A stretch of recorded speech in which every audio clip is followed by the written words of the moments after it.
देखो, अशोकनगर, ललितपुर, जबलपुर, बुंदेलखंड यदि ये हिम्मत करता तो कोई बड़ी बात नहीं है। राजस्थान भी कर लेता तो कोई बड़ी बात नहीं। यदि कोटा से भी लोग यहाँ पैदल आ जाएं तो मुझे कोई आश्चर्य नहीं होगा, क्योंकि वहाँ मैं गया हूँ। आएंगे भी तो 3 बार आएंगे। अशोकनगर वाले पद यात्रा करना कौन सी बड़ी बात है? 3-3 चतुर्मास मिल रहे हैं पट्टों को।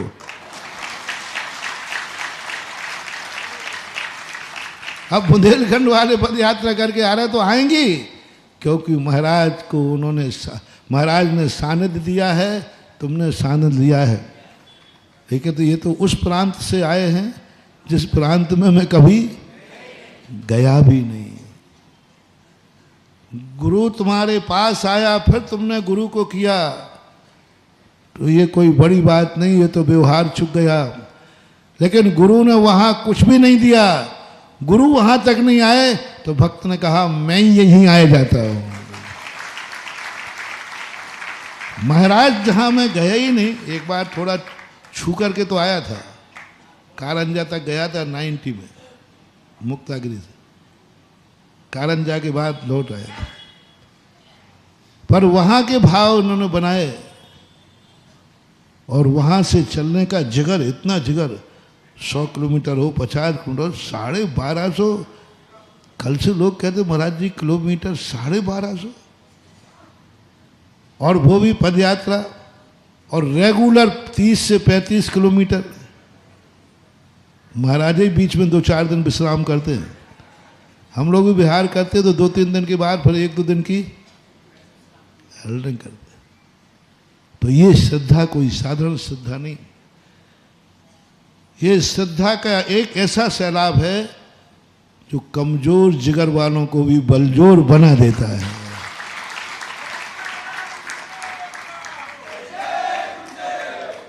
तभी मैंने सोचा कि जिस नगर में मैं गया नहीं, और मैंने नाम दे दिया पयोदय तीर्थ, परमोदय तीर्थ। परमोदय तीर्थ मैंने कहा कि ना देखा ना भाला, और क्यों निकला आज पता चला कि वहाँ भगवान का तीर्थ तो बाद में बनेगा, वहाँ भक्तों का तीर्थ है वो, इसलिए भगवान को जाना चाहिए। यही तुम्हारी श्रद्धा ने बिफोर टाइम आशीर्वाद दिला दिया। और एक महाराष्ट्र में महाराष्ट्र में एक काला पत्थर होता है, प्रसिद्ध है काला पत्थर वहाँ का, ग्रेनाइट कह लो या कुछ भी कह लो, ब्राउन कलर का भी होता है। लेकिन वहाँ मार्बल तो यहाँ से जाना वहाँ बहुत मुश्किल है, दूरी है, दूरी से नहीं जा पाता। और वहाँ का वातावरण भी ऐसा है कि वहीं के पत्थर बनते हैं।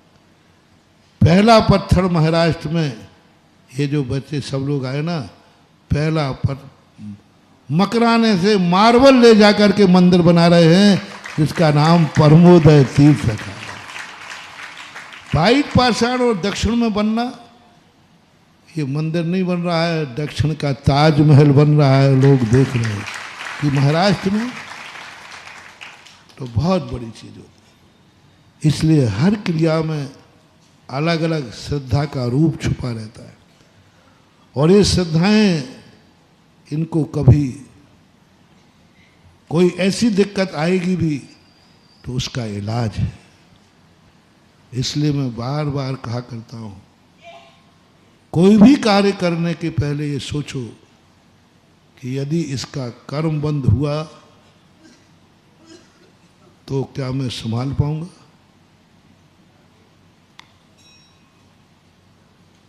क्या मेरी कृपा से मेरी जिंदगी में पुण्य का उदय आया तो क्या मैं सदुपयोग कर पाऊंगा? दोनों सोचना। कोई भी कार्य करो, मैं किसी के लिए मना नहीं कर रहा हूं।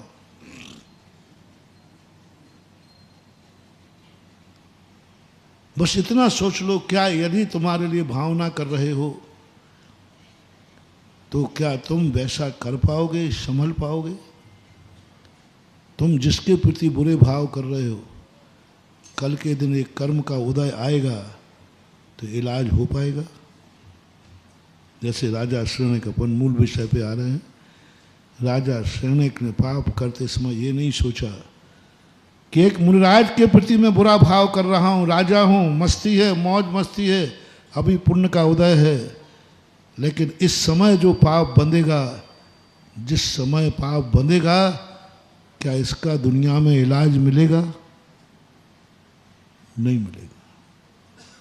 भगवान महावीर ने कह दी कि हे देवी, हे राजा शरणक, तुमने एक ऐसा अपराध किया है मुनि के प्रति, ये लाइलाज बीमारी है, तुम्हें नरक जाना ही हो गया। महावीर के समय 60,000 प्रश्न करने वाला, तीर्थंकर प्रकृति बांध ली, छायक सम्यक दर्शन बना लिया, आगे जाके भावी प्रथम तीर्थंकर बनेगा, लेकिन उसने जो अपराध किया था वो नरक जाना पड़ा। इसलिए ऐसा नहीं करना। तुम्हारी जिंदगी में भगवान कम पड़ रहा है, क्या पाप किए हैं? भगवान ने भावना भाई के संसार सुखी रहे, फिर भी अपन दुखी हैं, क्या बात है? ऐसी कौन सी गलत फाइल है जिसमें राष्ट्रपति ने भी सोर्स मिलाया तो भी पास नहीं हुई?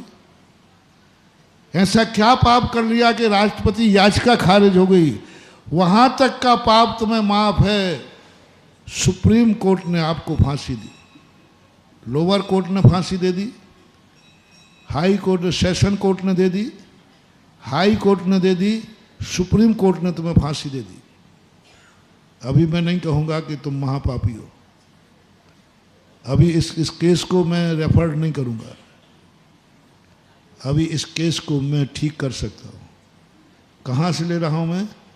सुप्रीम कोर्ट ने भी फांसी बोल दी। अब सुप्रीम कोर्ट जब फांसी बोल रहा है, इसका अर्थ है अपराध बड़ा है कि नहीं है, लेकिन मैं नहीं मानूंगा, मैं नहीं मानूंगा। जैसे कल कहा था, छोटी सी भी गुंजाइश है, एक समय भी है, तब तक विश्वास नहीं छोड़ना। छोटा सा भी है, अभी एक अदालत बाकी है, राष्ट्रपति है ना, बस वो अदालत है। ना जाने कितने लोग सुप्रीम कोर्ट तक गए, हार गए, मर गए, लेकिन कितने लोग हैं जो सुप्रीम कोर्ट के बाद भी राष्ट्रपति याचिका से बच गए। यानी वहां से बच के कोई नहीं आता तो फिर प्रावधान ही, सुप्रीम कोर्ट के बाद कोई भी निर्णय नहीं कर सकता, तो फिर राष्ट्रपति याचिका का कोई मतलब ही नहीं रहे। राष्ट्रपति याचिका, बस राष्ट्रपति याचिका तुम्हारी खारिज ना हो, जाओ सुप्रीम कोर्ट तक के पाप किए, उससे भी तुम बच जाओगे, तुम बरी हो जाओगे, तुम सुप्रीम कोर्ट की फांसी के तख्ते से झूलने से बच जाओगे। बस इतना पाप मत करना कि राष्ट्रपति याचिका भी खारिज हो, इतना सोचना। लेकिन अगर आपको मेरी वीडियो अच्छी लगती है तो प्लीज़ मेरे चैनल को लाइक करें, शेयर करें और सब्सक्राइब करें। Thank you.